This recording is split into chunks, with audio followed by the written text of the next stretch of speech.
You're listening to the Music Tech Teacher podcast, episode number 58.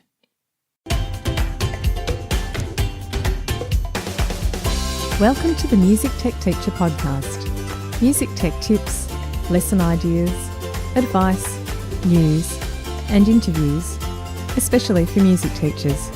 Brought to you by midnightmusic.com.au. Hello and welcome to another episode of the Music Tech Teacher podcast. I'm Katie Wardrobe, a music technology and education trainer, speaker and consultant from midnightmusic.com.au, where I help music teachers use technology effectively in music education.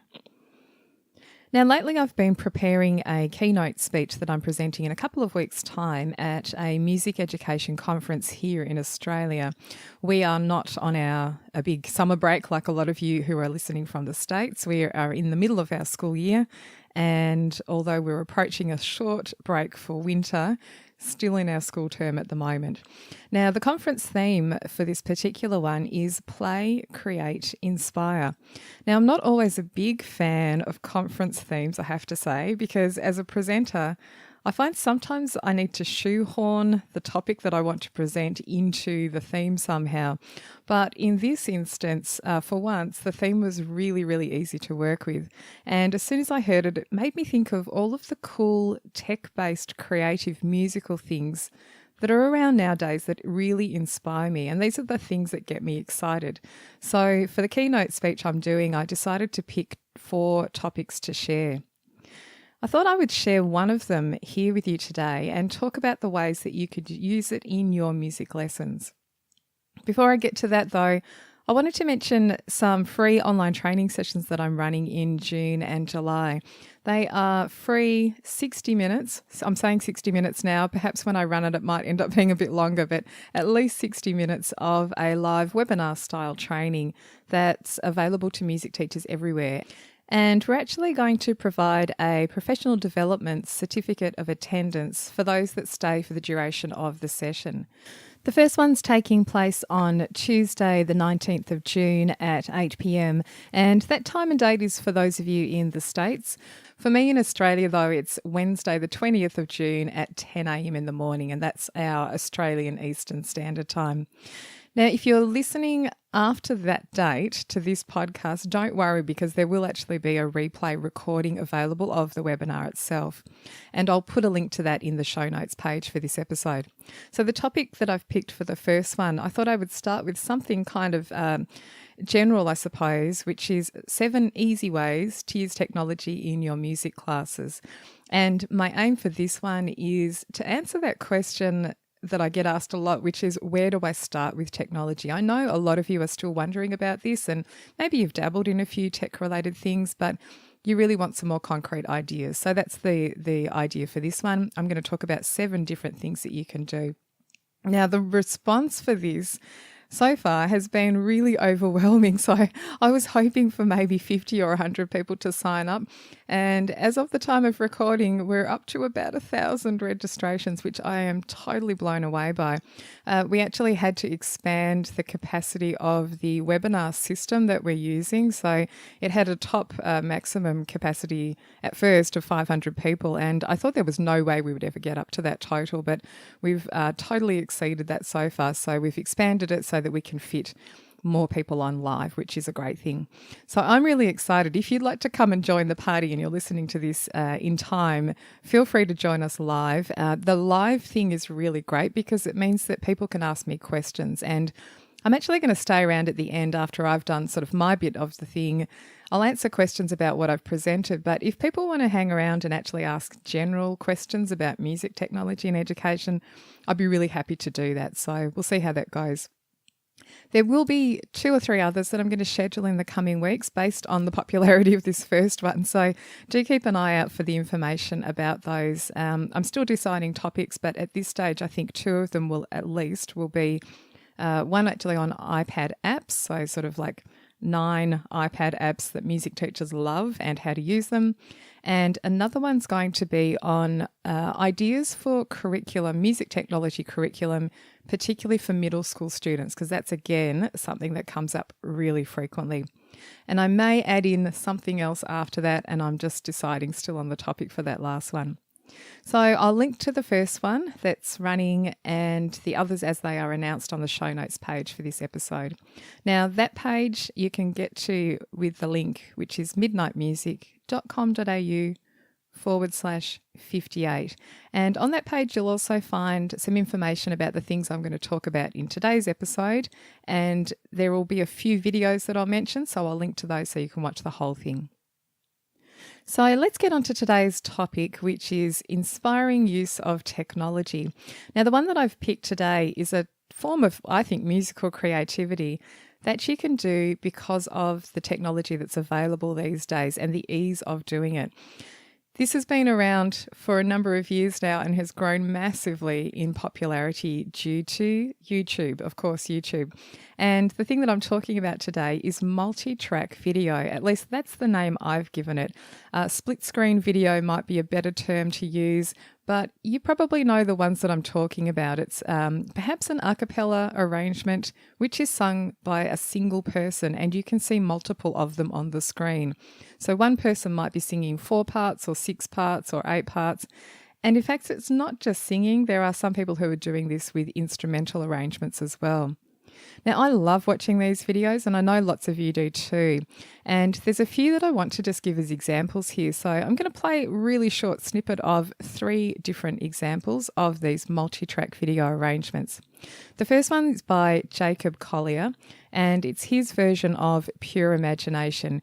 He released this video in 2013, and actually I heard him say in an interview somewhere that when he put this video up on YouTube, I believe he put it up at nighttime, he went to sleep, and in the morning he had an email inbox which was flooded with responses to this video, and it was an amazing sort of overnight success type video.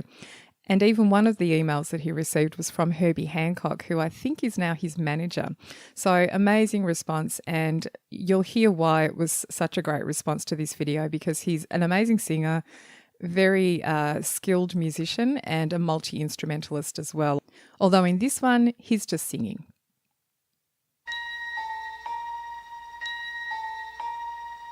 Hold your breath. Make a wish. Count to 3.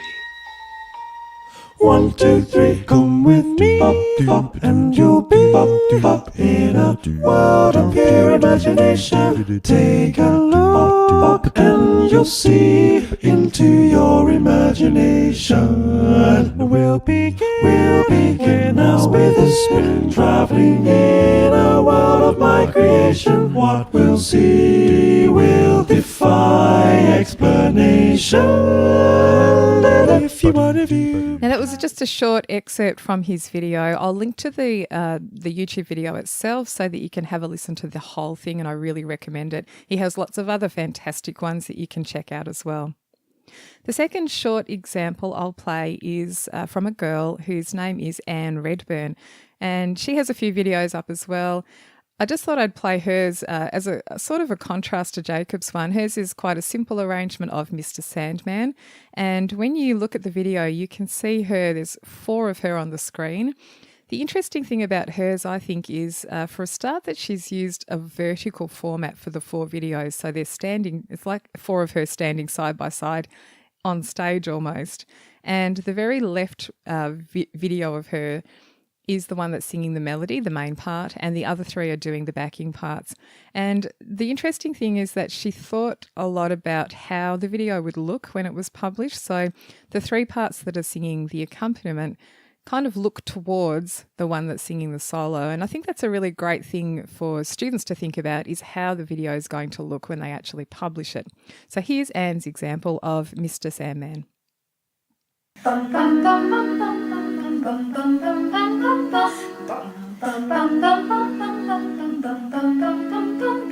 Mr. Sandman, bring me a dream. Make him the cutest that I've ever seen. Give him 2 lips like roses and clover, and tell him that his lonesome nights are over. Sandman, I'm so alone. Don't have Now, the last one I have, again, just a short excerpt, is an example of an instrumental one. And this is a flute ensemble arrangement by Gina Luciani, who has lots of flute ensemble arrangements in this format on YouTube. She must be producing videos very quickly, and she has amazing production values. They look really good. They're very clean and a white background, and she has a very bold title of the piece of music across the middle of her videos, and she plays all the parts. So here's an example of an instrumental one.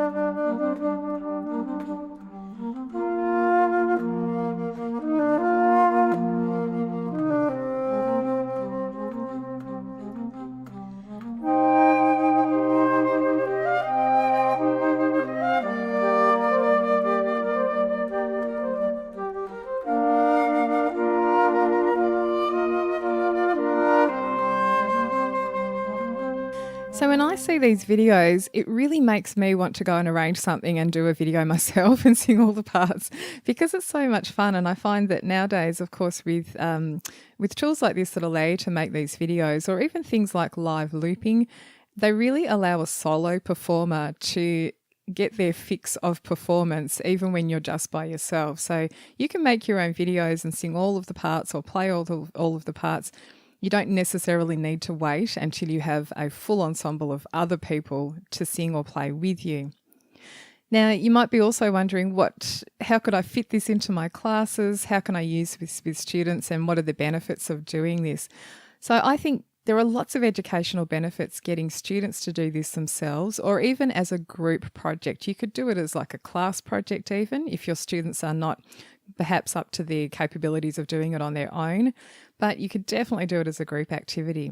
So the things that are great educational benefit from this are things like part singing and playing.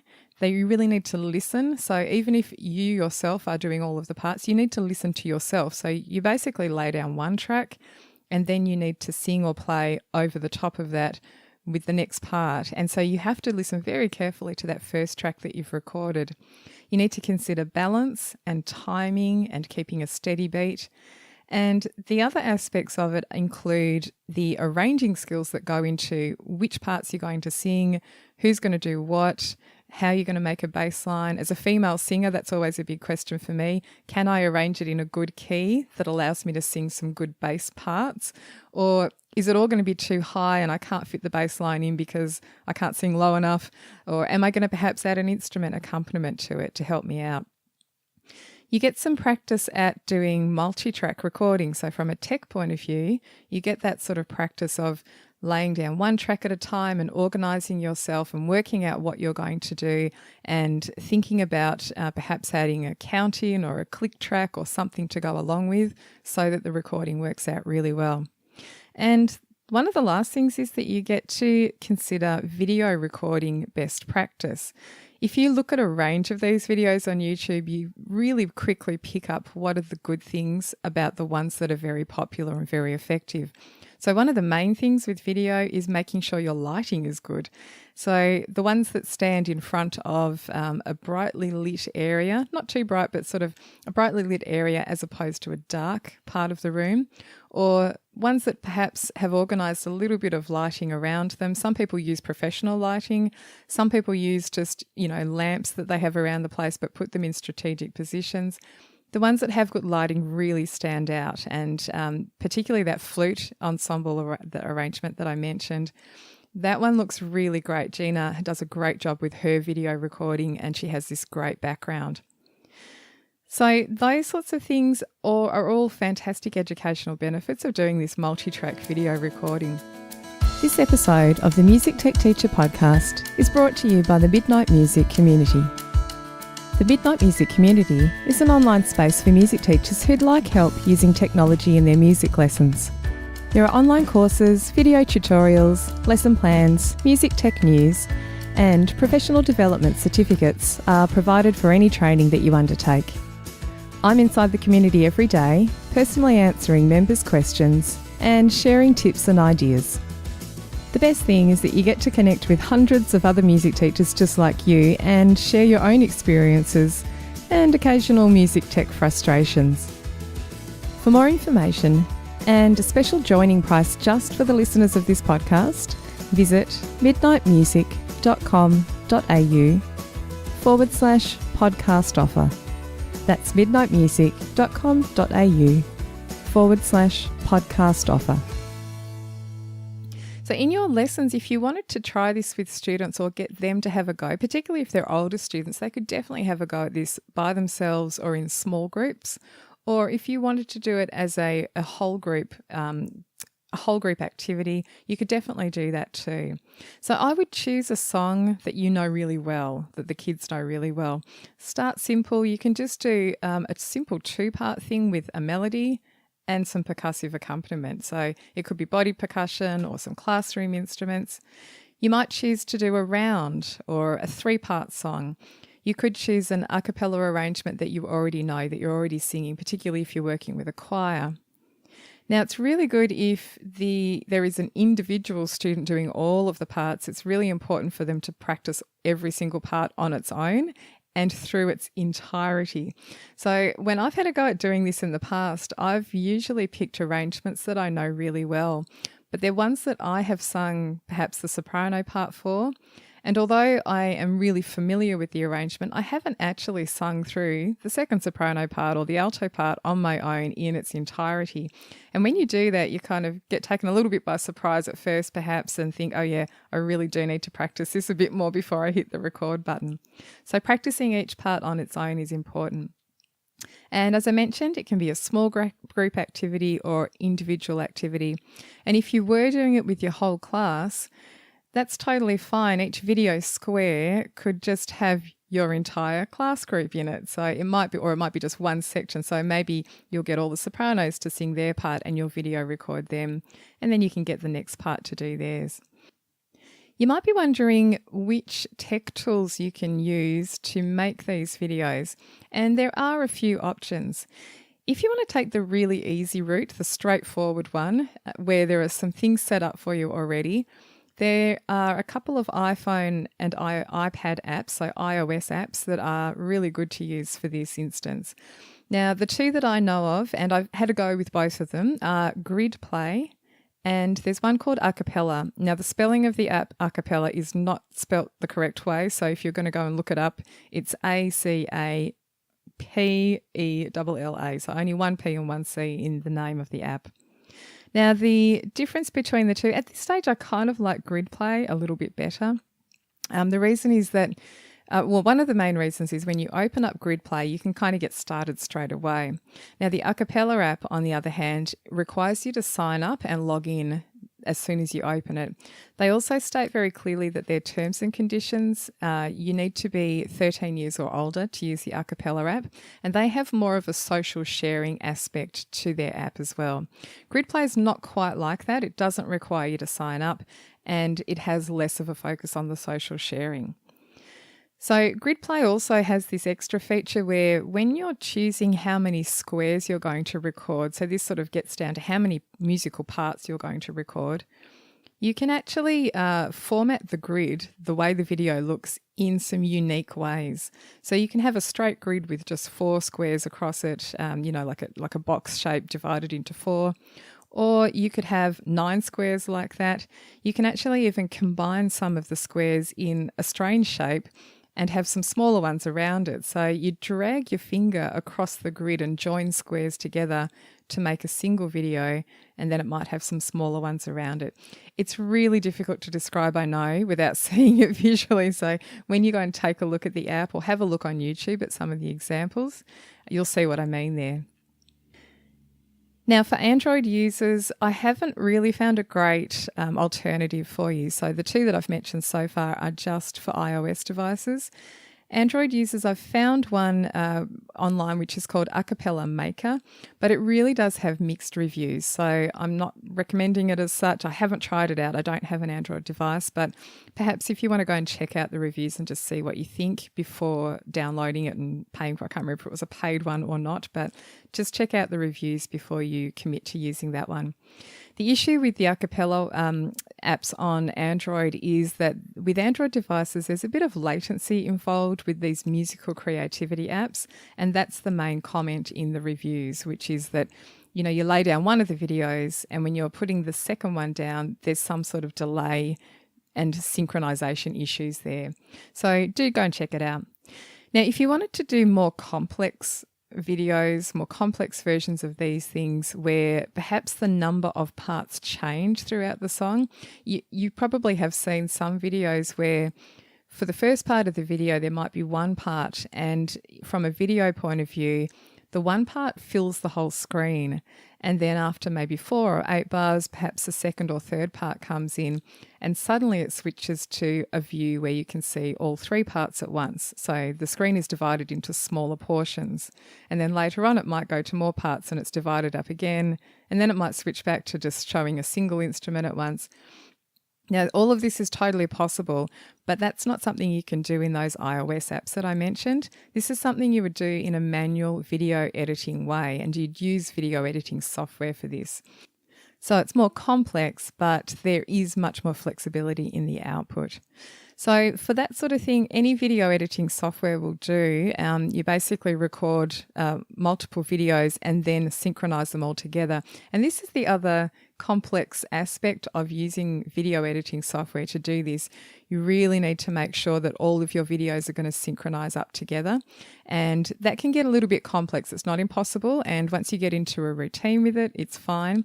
But you don't really need to worry so much about that aspect when you're using those apps that I mentioned, GridPlay or Acapella. So just to describe what the process is like when you're using the apps, you open up the app. You basically set how many parts you're going to play or sing in the piece of music, and that shows you the number of little squares on the screen, how many places in the grid there is. So then after that, you'll tap one of those little squares. Let's say I've chosen 4 squares in total. You'll tap, say, the top left one, and that's the first square that you're going to record into. So you'll hit the record button, and then you'll record the first part, and then you'll press stop, and then you go across to the second square and you choose that one and you hit play again, or record again I should say, and you will actually hear the first one play or sing back while you sing the second square, and you work through all of the parts that way. It's really important to do a couple of things. One is to decide the order in which you're going to record the parts. And my tip here is to choose the part which starts first. If only one of the parts starts first, you really need to record that one first. So let's say the song has a percussive intro, first of all, and then that continues for the whole song. You're going to need to record that part first, because then when you record the second one, you'll wait a couple of bars and then you'll start recording that one. So you'll wait until the first part has done its first 2 bars, the intro, and then you'll start singing or playing the second part. You need to plug in headphones while you're recording and singing the subsequent parts. And 2 reasons for this. One is that plugging in headphones will stop the sound coming out of your device while you're recording a subsequent part. So this is really important. You don't want the sound of part 1 coming out of the speakers of your device and being re-recorded in while you sing part 2.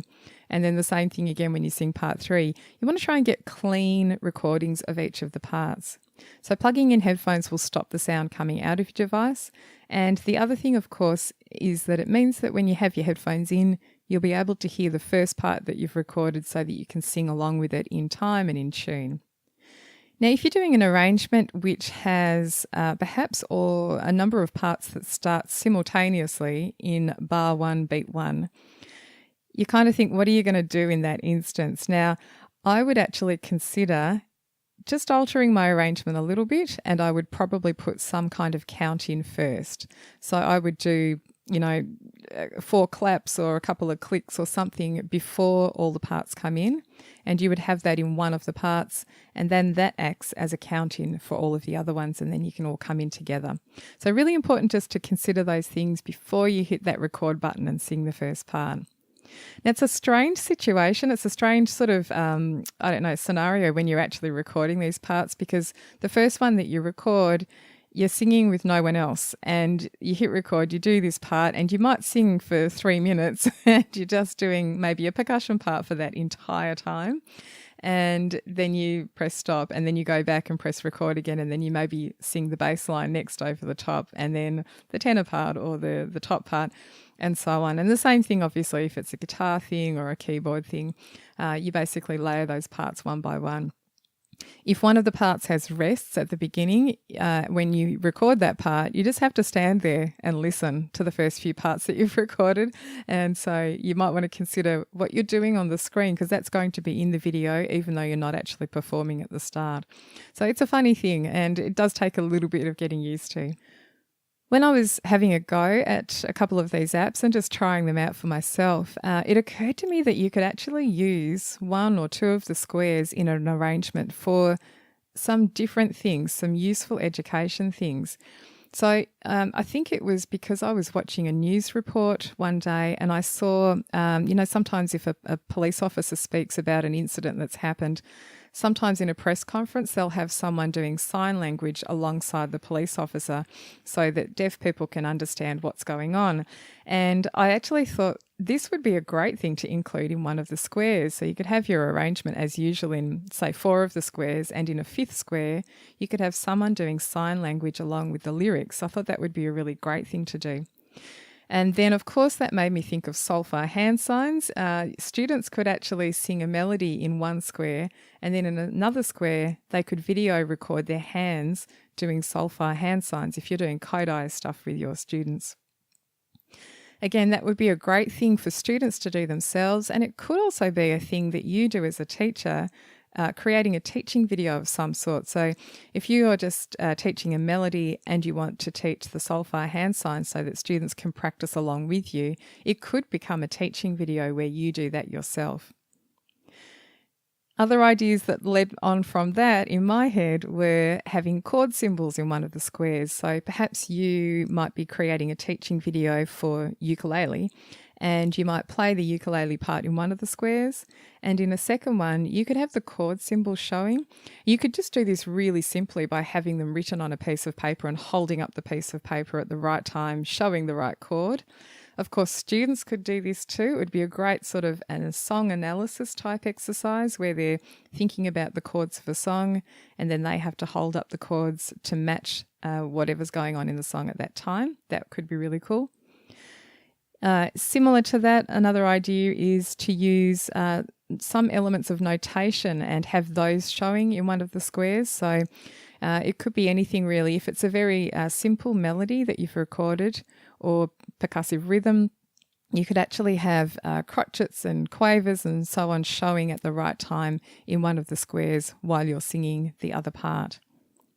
And the last one that I thought of was choreography. So if you are needing to teach students some really simple choreography and it's something that you can easily video record, again, you could have the song playing in one of the squares or a couple of the squares, and then choreography going in one of them as well, just to show them that.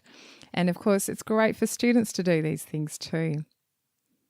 So I hope you like those ideas, and I really hope you maybe explore the option of doing multi-track videos either with your students or even having a go yourself, perhaps using one of those teaching video ideas and seeing how that goes, seeing if that works really well for you. Let me know if you do have a go. I'd love to hear. You can comment on the blog post that accompanies this podcast episode if you like, or send me a message via the Facebook page. I always love hearing when people try things out, and perhaps you've got some other ideas, some unique ways of using these multi-track videos. As I mentioned earlier, I'm going to put the links to the ones that I've played as examples in the show notes page for this episode, and you can find that at midnightmusic.com.au/58. So that's it for today's show. If you'd like more help using technology, feel free to come and join me inside the Midnight Music community, which is my online space for music teachers to learn more about technology through online courses and video tutorials and lesson plans and tips and personalised support. You can find more information about the community and a special offer for podcast listeners at midnightmusic.com.au/podcast offer. Thanks for listening, and I'll see you next time.